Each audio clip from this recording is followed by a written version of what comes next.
everyone, Stryker here, and today going to be watching a video a little bit different than what I normally watch. Just trying to see what works and what doesn't work.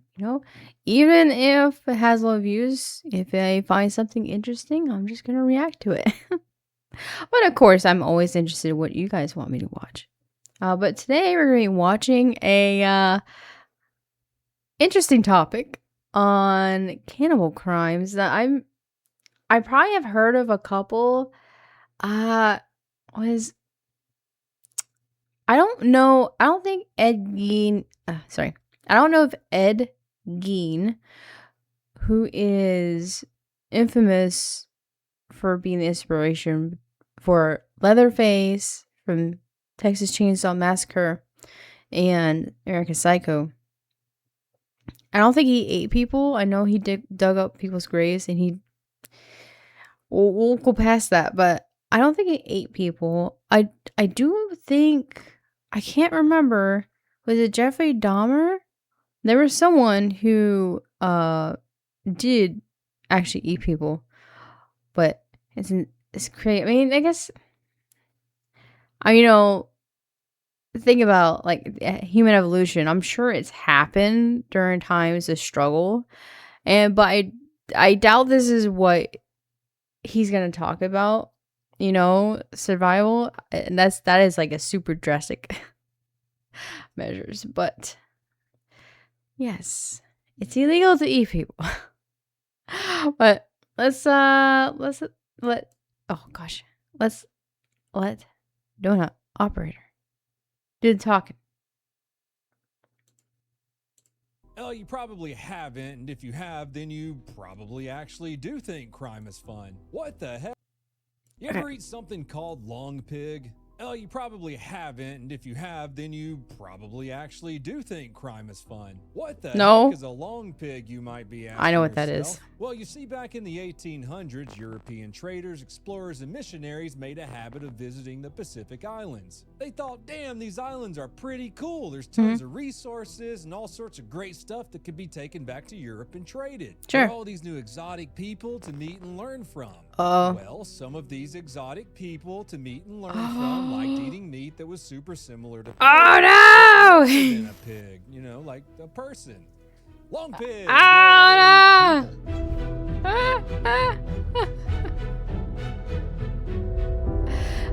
I don't know if he'll go into it, but if I recall, it was in the Victorian area. It was very it was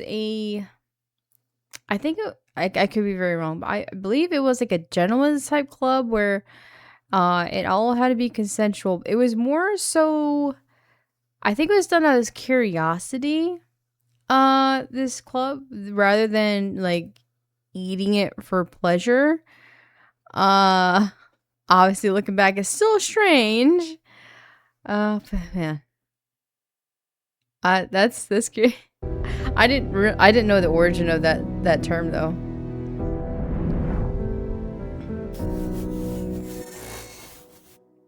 Crime is fun. Ladies and gentlemen, we're talking about eating people today. More specifically, we're talking about crimes involving people eating other people because crime is fun. I'm not saying you should do crime, but crime is fun to listen to. Thank you for joining us for another episode. I know it's been a minute. Life's been pretty crazy. By the way, speaking of crazy life, watch my swatting video on this channel. As of recording this yesterday, I got swatted again. That's lucky number 6. Well, I heard about that. I do watch Mr. Donut Operator's videos. I was not in stream, nor did I watch the video, but I had heard of it. Thankfully he's okay, and his wife, I think she's married now. His wife and family. That's a scary thing, and I'm not sure if you guys have seen the video Moist Critical put out on someone being critically injured. Not just critically injured, like almost life ending. I think the guy is paralyzed from the waist down? From the chest down? Swatting should be treated more seriously. And I know it's hard to detect because like people use Google Voice and all that stuff, but it needs to be treated like premeditated murder or something, because like even if someone genuinely thinks it's a prank, at the end of the day, you're going to get someone killed. But it has gotten people killed. It's crazy that it's not taken more seriously.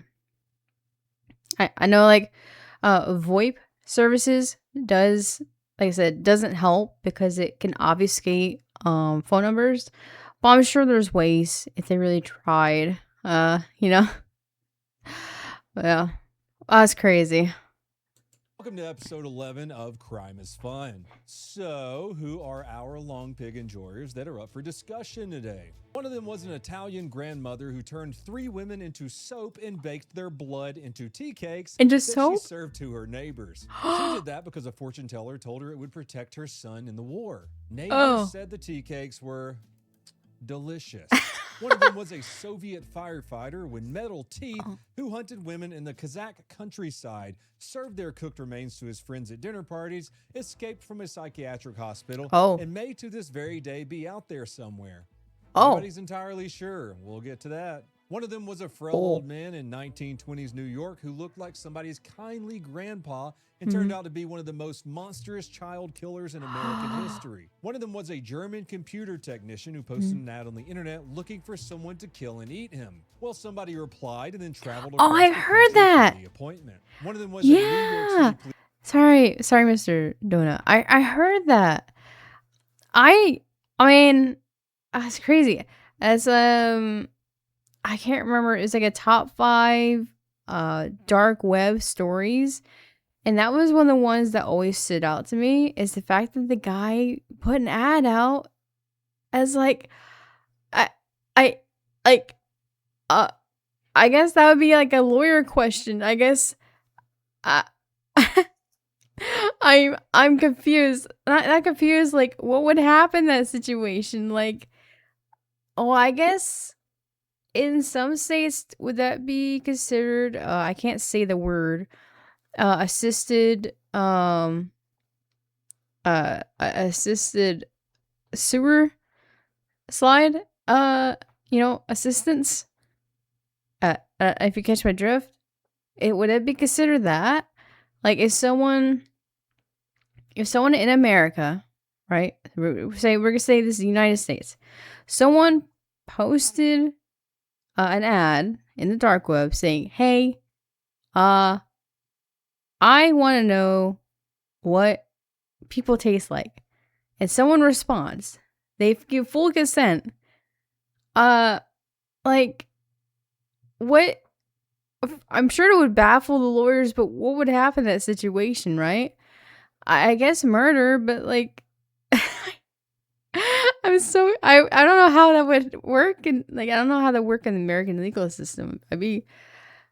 I don't want that to happen. Okay, I want to make it very clear. I don't want that to happen. I'm just very curious on how that would legally work out in court. Police officer who got caught planning to kidnap, cook, and eat women, including his own wife. And then he walked free because a court decided that thinking about it, even in elaborate, documented, blueprint-level detail, isn't the same as doing it. And then we're going to end on one that's pretty popular. You might have heard it before. It was a Japanese student in Paris who killed and ate his classmate, confessed to all of it, then went home to Japan and became a quasi-celebrity and published author. This is Crime is Fun, and today we're talking about people who enjoyed the long pig. Oh my God, I'm gonna this guy's name to pieces. I'm gonna start somewhere that sounds not so bad. Same, brother. Eating human beings, that's pretty terrible. This was just kind of a cakewalk compared to the other ones. Let's venture into a small town in northern Italy in the late 1930s called Correggio. Correggio. I got it right. Correggio. Yay! Pizza, lasagna, spaghetti. Correggio. Yeah. There was a woman named Leonarda. Oh, for fuck's sake. Leonarda Cianciulli. Same, bro. Cianciulli.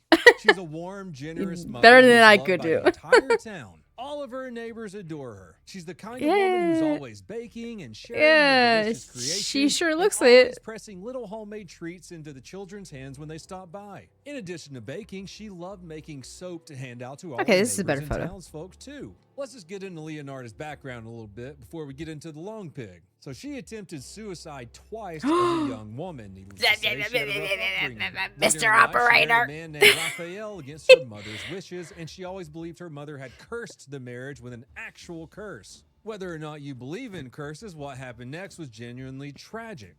Leonardo was pregnant 17 times. She lost 3 of those to miscarriage, and of the children who were born, 10 of them died young. To be honest, she's probably fucking eating them. By the time we get to the late 1930s, I guess that could be true. Has 4 surviving children, and she is fiercely, desperately, almost frantically protective of them. These are the ones that wretched motherly curse didn't take, and she'll do anything and mean anything to keep them safe. Let's add one more. That's kind of sad in a way. Crazy though, Leonardo was deeply superstitious. Mm-hmm. She believed in fortune tellers, palm readers, signs, omens, probably crystal bullshit, all of it. Early in her life, a fortune teller had told her all her children would die. Damn, dude, mom's cursing her. Fortune teller's saying, your kids are going to die. Lady can't catch a break. But this palm reader looked at her hands and said, and this is a real quote that was recorded, in your right hand I see prison, in your left a criminal asylum. Like I said, she can't catch a break. All this comes together in 1939 when Leonardo's eldest favorite son, Giuseppe, her favorite, her eye, tells her he's going to join the Italian army. This is in 1939, and there might have been a little something going on in Europe at the time. Yeah. Leonardo became convinced that Giuseppe was going to die in World War II. Somewhere in her confusion, which was probably a higher possibility. Terror, she arrives at a pretty wild conclusion. She becomes convinced that the only way to protect Giuseppe, the only way to keep her sweet baby boy safe, is through human sacrifice. She tells herself that if she offers up other lives, the universe will spare her sons. Leonardo Cenciulli did not kill for money, although she did take her victims' money. She didn't kill out of rage or lust. She killed because she had constructed an entire magical belief system in her screwed up head where murdering strangers was a loving act of maternal protection. In her mind, she was a good mother. Her first victim was a woman named Faustina Seti. Faustina was a lonely, single, middle-aged woman who wanted to find a husband. The incredibly kind, warm, generous Leonardo told her she could help. She told Faustina she'd found her a man, a loving husband, but he's in another town. This was all very exciting. Finally, a man to love her. Leonardo, this criminal mastermind, told the poor lonely woman, you got to keep it a secret, though. Don't tell anyone where you're going. Write letters to your friends and family saying you've arrived safely and give them to me. I'll mail them out for you once you're settled. Yeah, it doesn't sound fishy at all. Faustina, though, she was delighted and excited about meeting her. So she did exactly that. She wrote the letters, told no one, then showed up at Leonardo's home. Leonardo shared her excitement, and they talked about how wonderful life was going to be with a man in the house. They drank wine, they celebrated, but Faustina was suddenly sleepy and drifted off. Leonardo, that rascal, had drugged the wine. The little girl fell asleep. Leo buried an axe in her head. And then Leo did the thing that earned her the name history remembers her by. I'm going to read you her own words here from her confession because nothing I could write would land the way her own basic matter-of-fact description does. It's kind of paraphrasing because it's translated from Italian, but she said, roughly, I threw the pieces into a pot, added several kilos of caustic soda, which is some of the stuff she used to make soap, and stirred until everything dissolved into a thick, dark mush. Then I poured it into buckets and emptied it into a septic tank. I let the blood coagulate, dried it in the oven, ground it into a powder, and mixed it with flour, sugar, chocolate, milk, eggs, and a bit of margarine. I then made some tea cakes. She went on to serve those tea cakes to the ladies who came to visit. She was even eating them herself and serving them to her dear son, Giuseppe. You know, the one that she was trying to protect by killing people. The neighbors actually complimented the tea cakes. They were delicious. Not long after feeding a woman to all her neighbors, she ran into another new friend. This lady's name was Francesca Suavi. Francesca just happened to be down on her luck employment-wise. The friendliest woman in the neighborhood told her she could get her a job, but she had to come over to the house to talk about it. And Leo did the same thing. Drugged her with wine and slimed her out with an axe. Put her in the pot with some caustic chemicals, just like the last woman. Then Leo runs into another lady named Virginia Cacioppo, a big fat former opera singer. Then, as wacky Leonardo does, she drugged her and asked her some questions. Leo later said that asked her some questions. Especially good soap, saying her flesh was fat and white. And when I had melted, I had a bottle of cologne, and after a long time the boil was going, I made some of the most acceptable creamy soap.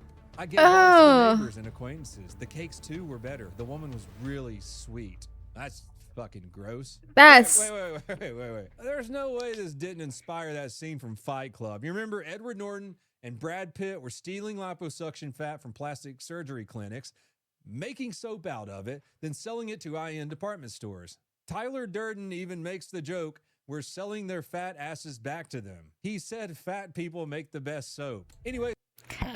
I've never seen Fight Club. Sorry, mister. I've never seen Fight Club. I heard you're not supposed to talk about it. I know you know the meme, but you're not supposed to talk about Fight Club. I've never seen Fight Club. I probably should see it. It does seem like one of those like bucket list videos or movies. Opera singer is how Leo eventually got caught. Unlike the first two lonely women with no one to miss them, Virginia had a sister-in-law, and that sister-in-law knew Virginia had gone to see Leonardo, and then just was never seen again. This lady went to the police, who launched an investigation, and it didn't take long for her to confess everything. She ended up spilling the beans about killing 3 women with an axe and cooking them because police started to suspect her sweet baby boy Giuseppe was in on it, and she wasn't about to let him get into trouble. At her trial in 1946, she strolled into the courtroom and showed no remorse. Witnesses say she almost seemed proud of her work. She even corrected the prosecutor on the details of her own murders when she felt he'd gotten them wrong.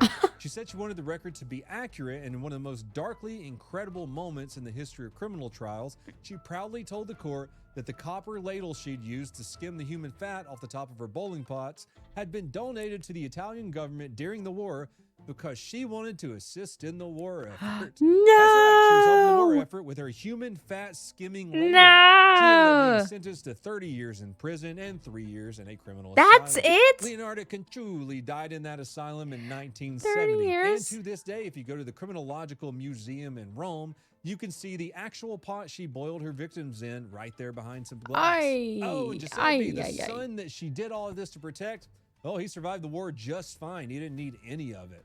She turned 3 women into soap and pastries for nothing. Oh, man, I mean, unless her human sacrifices actually worked. Ooh. Before we go any further, there's one thing I want to discuss given the theme of this episode of Crime is Fun. Let's talk about why you shouldn't eat people. Well, I mean, for one, it's morally wrong to do that. But there are some pretty crazy diseases that have happened because of this. I heard about that. When I was a little donut growing up in the early 90s, I always heard eating people can make you crazy. I picked this idea up from a bunch of movies I probably shouldn't like have mad cow's disease. The cannibals are always crazy, of course. Were they crazy because they ate human flesh? Or did they eat human flesh because they were crazy? I remember asking my dad about the cannibal family that tried to eat Sylvester Stallone in Judge Dredd, and him telling me eating people messes with your brain. Well, lo and behold, that can happen sometimes, and it's terrifying how it does. There are a couple things that mess us up real bad when we eat the long pig. The creepiest one that you may have heard of before is prion disease, more specifically the Kuru virus. That's the one that Ellen DeGeneres was accused of having a while back because people were saying she eats kids. Well, all Hollywood elites and government officials do that. We know that, and that's an entire episode for another day. Does Brandon Herrera eat kids? Anyways, Kuru has a weird, vague history. Scandal. I want to tell you about it.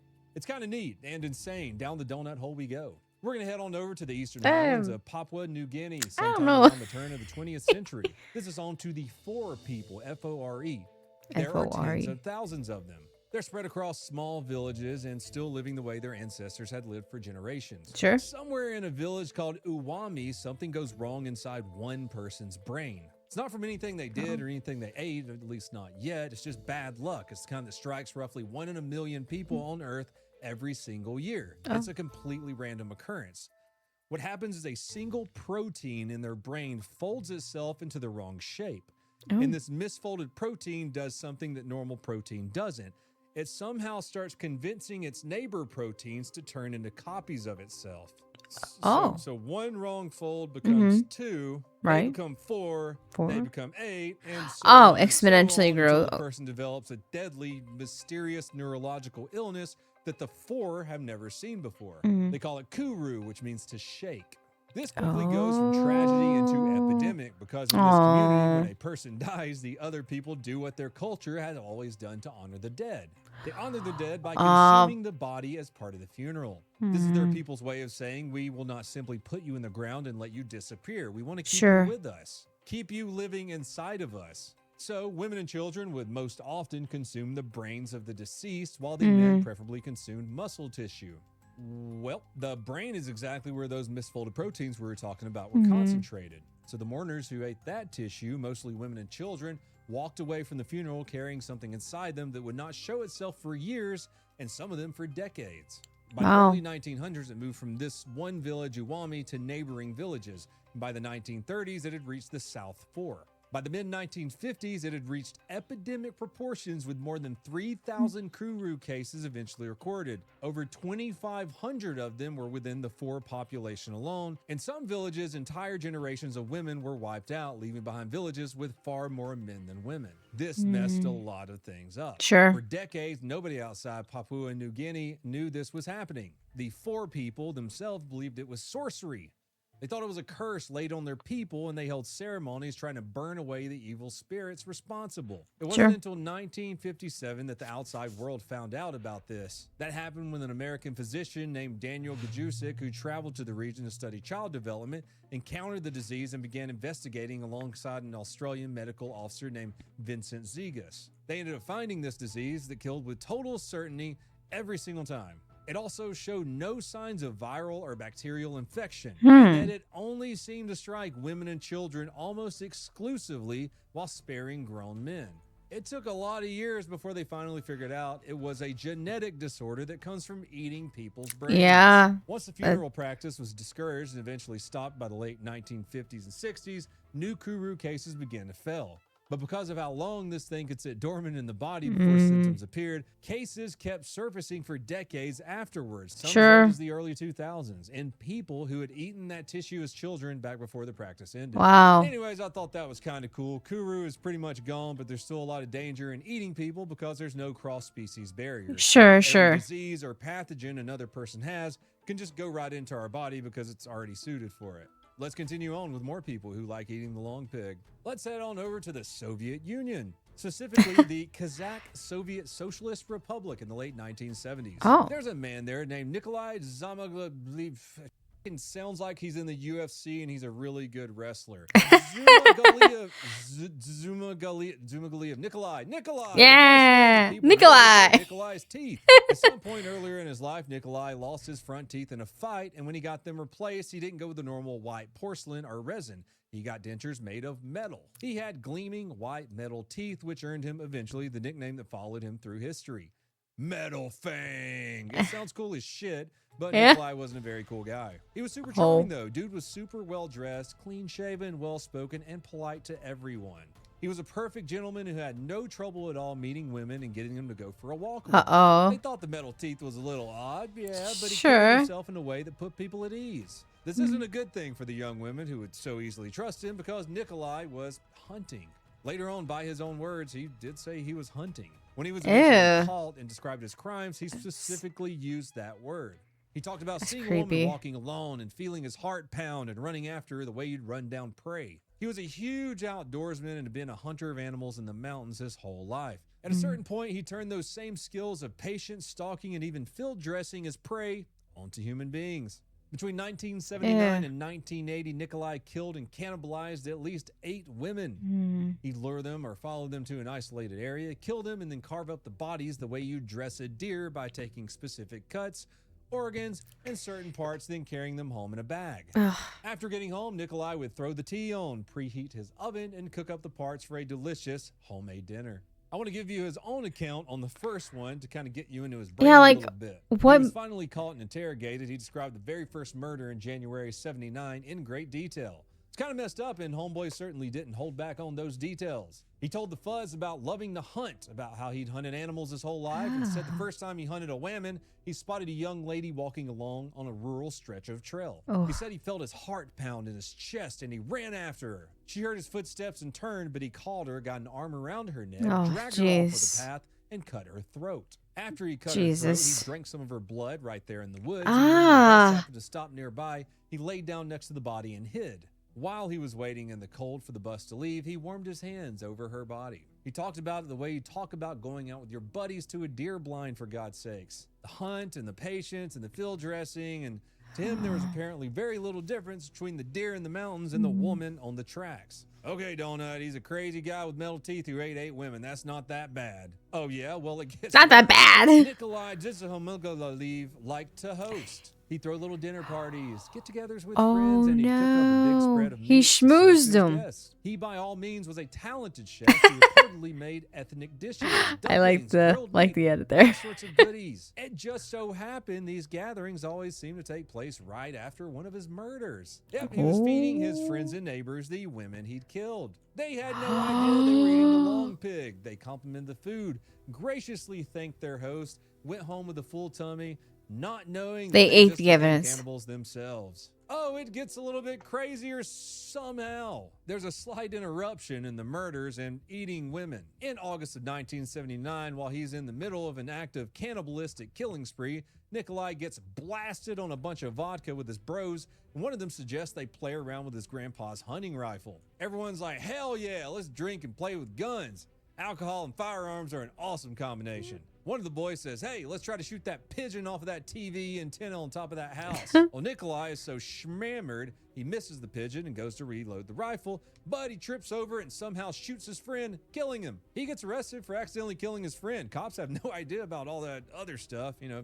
the women eating. So he goes to jail for manslaughter and ends up being diagnosed with schizophrenia. Because the shooting was eventually ruled an accident and he's a model prisoner, just a great guy, stand-up dude, they release him after less than a year. He didn't want to go back to prison, so after he was released, he completely gave up on hunting women and feeding their remains to his friends. I'm just kidding! He immediately began doing all the crazy shit again. You and I are here talking about everything he did, so obviously he was eventually caught for all the people-eating shenanigans. What had happened was he invited some local guys over to his house that he'd been drinking with lately. You know, same good group of dudes, one of which he killed with a rifle on accident, but they were there at his house. While they were there at his house, one of them wandered into the kitchen and found Nikolai preparing a woman's head with some of her insides. They did what any sane person would do and immediately hightailed it down to the police station. God. Let me tell you, guys, this next part is documented. It's not me being a big goof. The police arrived to find Nikolai on his knees covered in blood. He was in such a crazy schizo state, and the scene was so shocking that in the chaos, he actually managed to beat up the cops, escape, and flee into the mountains naked with a hatchet. But fortunately, he was caught for real the next day at a relative's house. Well, Nikolai got beat up by a naked man. Numbers believed to be at least 10, with some estimates running into the dozens. Oh, jeez. No one really knows for sure. These poor ladies. He was found insane and committed to a psychiatric hospital. Then in 1989, while being transported between facilities, he escaped. Again, he was a fugitive for 2 years before being recaptured in 1991. And after that, the reports get a little murky as to what really happened to Nikolai. Some sources say he was returned to an institution where he remained. Some sources claim he was released at various points. There have even been unconfirmed reports over the years of further escapes. When journalists have tried to nail down exactly where Metal Fang is right now, the answer that keeps coming back to them is some version of, it's unclear. He'd be in his early 70s today, and I genuinely cannot tell you with confidence whether he's in an institution, dead, or somewhere out there. The records are Soviet era, then post-Soviet, scattered across collapsed bureaucracies and sealed psychiatric files in a part of the world that wasn't exactly known for transparent record keeping. Somewhere out there, there may be a charming, well-dressed old man with metal teeth and a talent for hosting dinner parties. That long pig. So Leonardo's sweet old mom who liked making soap out of fat chicks was disturbing in a dark, ironic way. Metal Fang was disturbing in a creepy campfire story way. But our next guy, Albert Fish, is just genuinely bottomlessly dark. There's not really a way to make what he did very comedic. I'm not even gonna try. Albert Fish was born in Washington, D.C. in 1870. By the time the events that made him infamous took place, he was an old man, gray-haired, soft-spoken, frail, and very gentle-seeming. He looked like everyone's grandfather, like the kind of harmless old man you'd help across the street or load up groceries. People who encountered him described him as meek, polite, and unthreatening. Underneath the grandfatherly facade, he was one of the most prolific and sadistic predators of children in American history. In May of 1928, Albert Fish was having his morning coffee when a certain newspaper ad caught his eye. It was an 18-year-old named Edward Budd who had placed a classified ad looking for work. Fish, who was living on the countryside at the time, traveled to New York City to offer Edward Budd a job. He went to the Budd family's home and presented himself as a kindly farmer who wanted to help this young man out. Fish ended up ingraining himself in the whole family. I mean, hell, he was charming, grandfatherly, generous, even to the point where he brought them gifts. The Buds loved him, and who could blame them? They had zero reason not to. During his visit to their home, Fish met Edward's little sister, 10-year-old Grace Budd. Fish told the family he was hosting a birthday party for his niece that evening and asked if he could take little Grace along. He said it would be fun for her, a party, there's other children. They and agreed? Bud parents, who had spent the whole time being charmed by the sweet old man, said yes. Oh, they let no. their 10-year-old daughter walk right out the door with him. Oh. And she never came home. No, What poor actually Grace. happened is that Albert Fish took Grace Budd to an abandoned house in Westchester County. It was a little place called Wisteria Cottage that he had scouted in Kid had advance no specifically chance. for this purpose. And there he murdered her and violated her, all sorts of awful stuff. I'm just going to leave it at that. The details of what he did to that child are among the worst things I've probably ever read. So, yeah, he killed her, violated her, and in the following days, he ate her remains. And then for the Budd family, there was nothing for 6 years. They had no idea what happened to their daughter. They said a man named Frank Howard had taken her to a party and vanished, and Grace had vanished with him. The police investigated and even arrested the wrong man at one point, but the trail went cold, and for 6 years, the Budds lived in a specific hell of not knowing. Was she alive somewhere? Was she dead? No. Where was our little girl? And then November of 1934, 6 years after Grace disappeared, her mother received a letter in the mail. The letter was from Albert Fish. I'm not going to read the letter. It does exist out there. You might be able to find it, but it's one of the most genuinely evil documents I've ever seen. In the letter, Fish described to Grace's own mother in detail what he had done to her daughter. Oh, There's no. no real answers on why he sent the letter. Like, was it cruelty or compulsion? Is it the same broken wiring that made him do everything else? For some reason, though, he wanted that little girl's mom to know exactly what had happened to her. There's Disgusting one good human thing being. about the letter, though. It's the only thing that got him caught. This is some really good detective work, especially for that time. The letter came in an envelope that had a small emblem on it. The emblem was the logo of Private Chauffeurs Association. Detectives traced that stationery to a building, and from that building to a rooming house, and from the rooming house to a recently departed tenant whose mail was still being forwarded. Wow. They staked out the address, and when the frail, gray-haired old man returned to collect the That payment, is really good detective William work. King was waiting for him. Albert Fish didn't put up a fight at all. When they finally got him down, He probably to the did it to interrogation room, tease he the confessed mom. not only to Grace Budd, but to a bunch of other children. He confessed to murders across multiple states. He even claimed at various points to have had victims in nearly every state in this country. He said the number of children he hurt ran into the dozens, maybe even higher. He's At the proud of trial, that. Of course, the main question was his sanity, and the defense had what looked like a strong case. This was a dude who heard voices, who believed he was receiving instructions from God, who has spent his life in the grip of compulsions no sane person should experience. Sure. I mean, no doubt he was crazy, but he was also dangerous and he killed children. One crazy little fact about this whole thing, when doctors x-rayed him, they found 27 sewing needles that he had over the course of years inserted into his own body and left there. So yeah, he's crazy, but yeah, you know, he still killed a bunch of kids. The jury looked at what he'd done to Grace Budd, though, and they made a decision that one juror later more or less admitted out loud that, yeah, they believed he was insane, but they still voted to convict him anyway because they wanted him to die. Yes. Damn, good job. They prioritized making sure he could never do this again over the clinical question of his sanity. Yeah. God, I wish we had more of that these days. Albert Fish eventually died in the electric chair. Good riddance. And the final horrible detail about this is a man whose entire psychology was wired around pain, suffering, and the infliction and reception of agony. By all recorded accounts, he was not afraid of his execution. He was actually excited about it. He was quoted saying that being electrocuted would be the supreme thrill. It's the only one that I haven't tried. He was executed at Sing Sing on January 16th, 1936. His attorney left the prison that day in possession of a final statement Fish had written in his last hours. Reporters begged to know what he had said, and the lawyer refused. He even said, "I will never show this to anyone." All right, we need to come up for a little bit of fresh air after Albert Fish, and weirdly, the way we're going to I wonder how bad it was. Even more bizarre, but lands on a completely different register. This one isn't about a predator and a victim in the way you normally mean it. This one's about two people who found each other on the internet, and together they made one of the most disturbing agreements in recorded history. Armin Muse was a German computer technician. He was a pretty quiet guy, lived alone in a big old farmhouse in the town of Rottenburg, and by every account, completely unremarkable to the people who knew him. Like a lot of the other people we've talked about or killers that we're going to talk about, he was polite and helpful to his neighbors and kept to himself. Ooh, one might say a loner. Since childhood, Armin had harbored a very specific and very intense fantasy. That was that he wanted to consume another person. Not out of hatred or sadism exactly. He described it almost as a desire for connection, like a way to make someone a permanent part of himself so he'd never be alone again.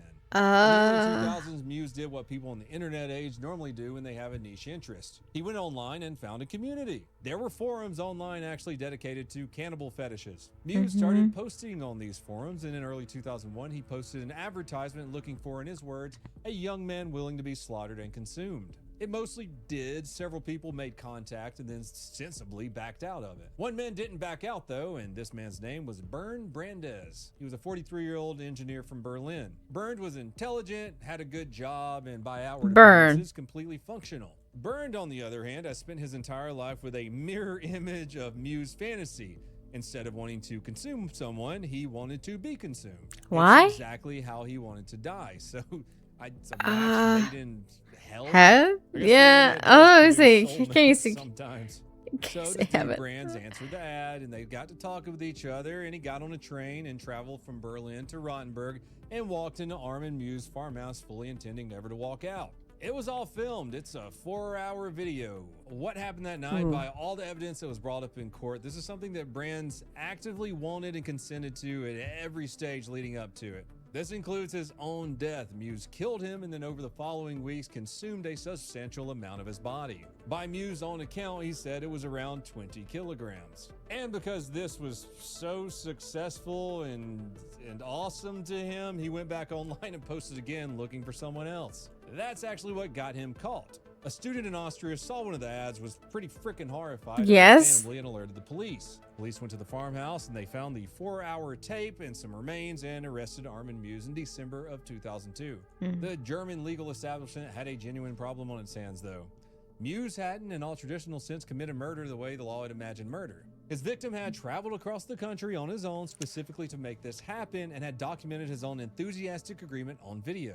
Well, the German courts were wondering, is this murder? Is it manslaughter? Germany actually has a law against killing on demand. Well, the trial rolls around in 2004. The court more or less agreed it wasn't standard murder and convicted of manslaughter, sentencing to 8.5 years. Prosecutors appealed, arguing that it was far too lenient, that consent 8 years, legal, of course, and that there were sexual and predatory dimensions to what Muse did that put it in the category of murder.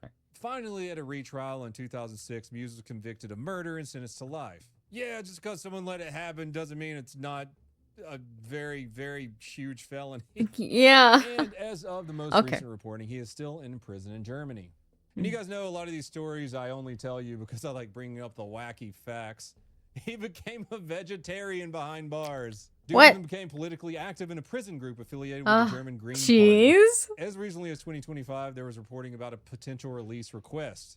Oh yeah, what I forgot to mention is that the dude stayed alive long enough to eat some of himself.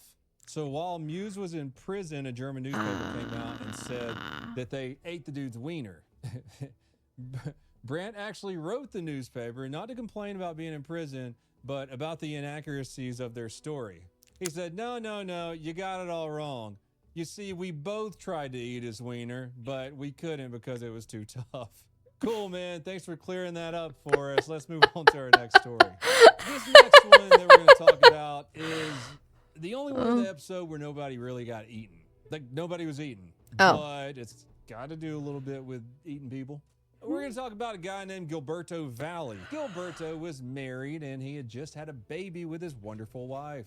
Gilberto, as a police officer, worked in Manhattan and by all outward appearances, just like everyone in this video, seemed like a normal guy just living his life. He'd even grown up in Queens. He went to a good Catholic high school. He got a psychology degree from the University of Maryland and then joined the NYPD.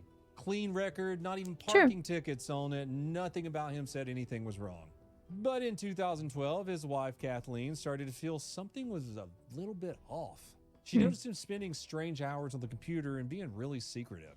You know, wife is thinking, oh, he's probably found him a big booty nurse out there while he's policing. So no Latinas. She installed spyware on their shared laptop to see what he was doing. What she found made her take her infant daughter, leave the state, go to her parents, and immediately contact law enforcement. Turns out Gilberto Valle was living a second life on the dark corners of the internet. He was an active member on fetish forums devoted to abduction, torture, and cannibalism. On these forums, Valle wasn't just lurking and reading, he was an active, enthusiastic, prolific participant. Everyone on those forums knew him. He played a character called The Chef, and he normally talked in elaborate and specific details about his plans to kidnap, cook, and eat women. Oh, and these weren't fictional women that he made up in his head because he's a weirdo. He was talking about real women. He was talking about women he actually knew in real life. This included his own wife. He named former college classmates, friends, and acquaintances. Oh, he used their real names and real photographs Doxed and them even too. talked in great detail about their lives. He wrote out entire twisted-ass documents. One in particular was titled something like Abducting and Cooking with the name of a specific real-life woman attached to it. Old boy really got into the details on his write-ups. He discussed oven sizes, like whether a particular woman would fit in it. He discussed which women would be easiest to take and where they lived. He talked about wanting to serve girl meat for Thanksgiving to his family. He talked about a technique for cooking a victim slowly over a low heat to keep her alive and in pain as long as possible. Well, the FBI ended up getting involved because he used his access as a police officer to look up real personal information about at least one of these women in a restricted federal law enforcement database. That means he took a concrete, real-world action using his actual police powers in connection with these fantasies and planning all this crazy stuff. Yeah, and then he was arrested and the case became an international tabloid sensation. I mean, the headlines I imagine. Cannibal Cop. Dibs on the metal band name, by the way. At his trial in 2013, a jury rightfully convicted him of conspiracy to commit kidnapping. I mean, hell, why wouldn't they? And murder, right? And then the judge threw it out. Yeah, this is New York City, isn't it? What? The trial judge and later a federal appeals court looked at everything Valle had written and said and did, and they reached a conclusion that is deeply uncomfortable, but I guess legally correct. It was, as far as everyone could prove, all fantasy. An elaborate, disgusting, genuinely upsetting fantasy. For all the blueprints and the oven talk and the named victims, Valle had never actually taken a concrete step to abduct anyone. Is that not premeditated at all? Bought rubber gloves and painter's plastic sheeting like Dexter. He'd never actually followed through on any of these plans. The dates he discussed for kidnapping in his write-ups came and went and nothing happened. The appeals court straight up said fantasizing about committing a crime, even a horrific crime against a real person you actually know, is not in itself a crime. Just weird, man. So Valle was cleared of all charges. He served about 21 months so far, with 7 of them in solitary confinement. Then he walked out a free man. There's a little something ironic and kind of funny about this story too. While Valle was in prison and waiting on all this, he got a job. That's right, a good old prison job in the kitchen. Yeah, the Cannibal Cop spent his incarceration cooking meals for his fellow inmates. According to his mom, he got pretty good at it and said he had mastered making pizza, and the guards liked his food enough would to not eat trust that themselves. man. After his release, he wrote a book about the whole ordeal that I kind of want to read now. He framed himself as the victim of a government that tried to criminalize his imagination. And then he wrote a second book. It's a horror novel. So he didn't deny it. Kidnap and torture victims. Anyways, let's wrap this whole episode up with one of the wildest cannibal stories ever. I saved this one for last because every other person in this episode either died for what they did, or is sitting in a prison or an institution for what they did, or in Valle's case, never actually did the thing, just planned it in great detail. Still weird. This is the story of a man who did it, confessed to it completely, and then walked free and became quasi-famous. No shit, legitimately slightly famous. Like a C-list celebrity. Dude stayed out of jail and stayed famous for the rest of his life, actually. This disgusting piece of shit died an old man in his bed. This guy's name was Issei Sagawa. Sagawa was born in Kobe, Japan in 1949 into a wealthy, well-connected family. His father was a successful businessman. Old Pops was the president of a major company. Issei was born small and stayed premature his entire life. Even as an adult, he was only about 4'9". He was little and frail, but very intelligent. By his own extensive account that he told in interviews for years, he had harbored cannibalistic urges since he was a small child. He said he always had a fixation on the bodies of other people, specifically a fixation of consuming them. As a young man, Sagawa moved to Paris to pursue a PhD in literature at the prestigious Sorbonne. In 1981, he met a fellow student named Renee Hartvelt. She was a beautiful 25-year-old Dutch woman. According to him, she had the health and good looks that he lacked. His jealousy or whatever the heck was going on in his head caused him to become obsessed with the young woman. His obsession wasn't like, I'm a weird little Japanese man who thinks you're hot and I want to steal your underwear. It was more like, I'm a weird little Japanese man who thinks you're hot and I want to consume your flesh because I think I can absorb your beauty and health. So on June 11th, 1981, Sagawa approached Renee and invited her to his apartment to help with a poetry translation for class. She thought, all right, this is a weird little Japanese man and every alarm in my head is going off to not do this, but hey, he needs help and I'm a nice gal. She gets up to his house and everything seems okay, so she starts reading the poetry that he requested help with. Sagawa, the crazy little fucker, sneaks up behind her and shoots her in the neck with a rifle, effectively ending her life. No. He's so overwhelmed by this that he just passes out, and when he wakes up, the first thing he does is violates her corpse. During him violating her, he tries to bite into her, but realizes, damn, that's actually pretty hard, especially for weird little Japanese men with the body structure and muscle mass of the average 9-year-old child. And it doesn't seem like he planned this at all, for as smart as he is and how long he's been thinking about it, because he doesn't even have a knife. Little turd fantasizes about eating this poor girl, had a rifle nearby, but no knife. So he goes to the store and buys a knife. Over the course of a couple days, he butchers and eats, let's just say, a lot of her. Sometimes raw, sometimes cooked. It's pretty gross. And throughout the whole thing, he's documenting it by taking pictures. After a while, what happens to meat that's left out? It starts rotting. Oh yeah, make sure you watch my first episode of Crime is Fun. It's called People Soup.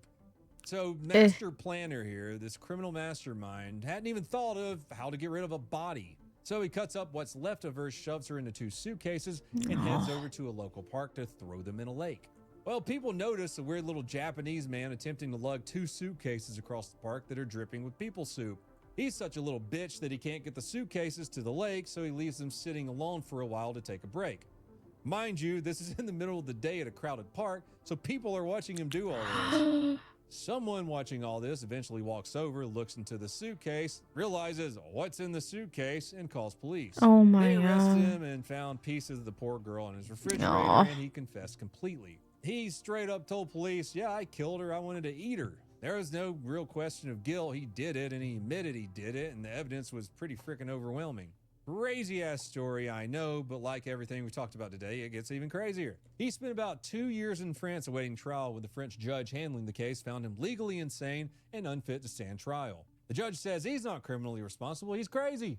What? So the judge ordered him to be held indefinitely in a psychiatric institution rather than be tried and imprisoned. Well, his wealthy and well-connected family's resources played some role in how things unfolded. Sure. Meaning his rich daddy had hired a good legal team to get him into the nut house up to this point. Oh, but he didn't spend the rest of his life in an institution. You see, the French had a problem. They had an insane foreign national on their hands who couldn't be tried in court, so they eventually decided to deport him back to Japan. The understanding was that he would continue to be held in a psychiatric hospital over there indefinitely. Sagawa arrives in Japan and is committed to a Tokyo hospital. Everyone wants to see him in jail or dangling from a rope, but at least he's not on the streets. Japanese doctors examine him and they say, this man's not insane.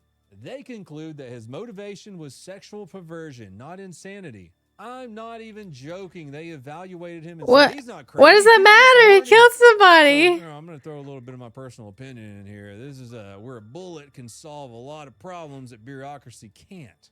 Moving on, because he was found insane in France, the French had dropped the criminal charges and sealed all court documents, and they would not release those documents to the Japanese. So now you have this man in Japan who has been declared sane by Japanese doctors, which means he can't be held in a psychiatric hospital against his will. On top of that, the Japanese don't have a criminal case because the only evidence and the only charges are locked in sealed files in France that the French won't hand over. Why not? Straight through the gap between 2 legal systems.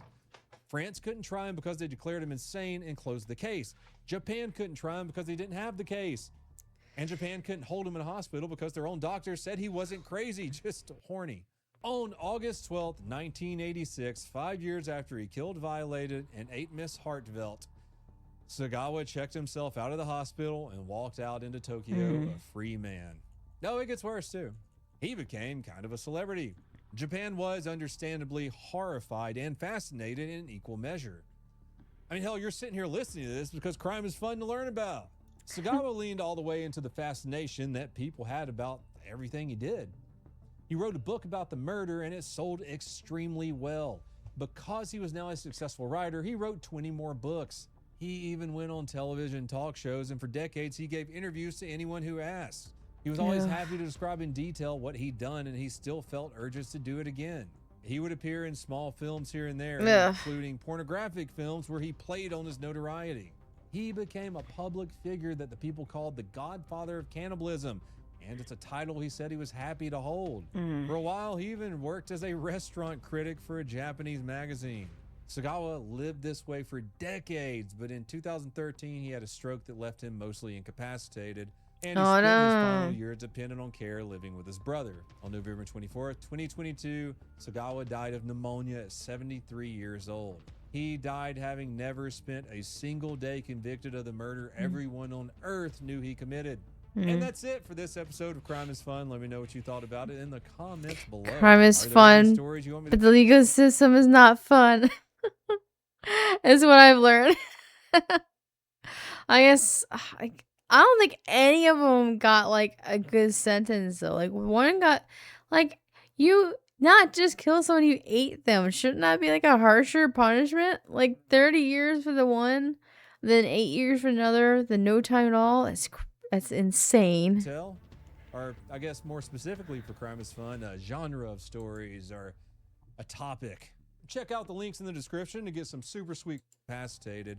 And he spent his final year dependent on care living with his brother. On November 24th, 2022, Sagawa died of pneumonia at 73 years old. He died having never spent a single day convicted of the murder everyone on earth knew he committed. And that's it for this episode of Crime is Fun. Let me know what you thought about it in the comments below. Are there any stories you want me to tell? Or I guess more specifically for Crime is Fun, a genre of stories or a topic. Check out the links in the description to get some super sweet Crime is Fun merch. Follow my other channels, Donut Operator and Donut Operator TV. Watch me stream on Twitch and Kick. Or subscribe to pepperbox.tv to see everything I do uncensored. And remember, crime is fun. Donut out. Yeah, check out this video. I'll put in the description down below. I guess it kind of be neat, like overdone, like the infamous oh, you know what would be really interesting? You know how over here we have Jeffrey Dahmer, what's his name? Not Gatsby. Oh man, he's the clown guy? Ed Gein. Like, you know how America has their like infamous killers, right?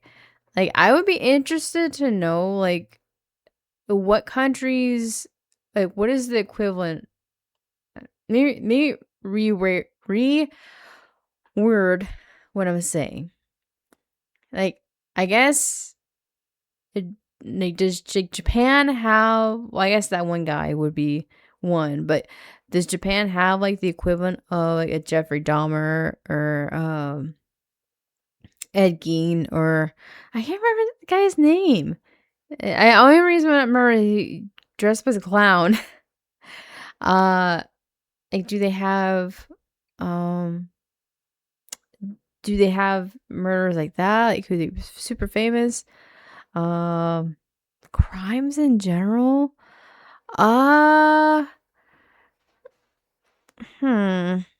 Maybe like cases that are so bizarre that I don't really have a good answer right now. But if you have any suggestions or if you have anything you would like to see, go ahead and go to Crime is Fun and put the comment down below and see what kind of crimes or I guess crime like activity you want him to talk about. Anyways, I'm rambling. Thank you everyone for tuning in. Here's his merch down there. But yeah, thank you everyone for tuning in, and until next time, take care and have a good one.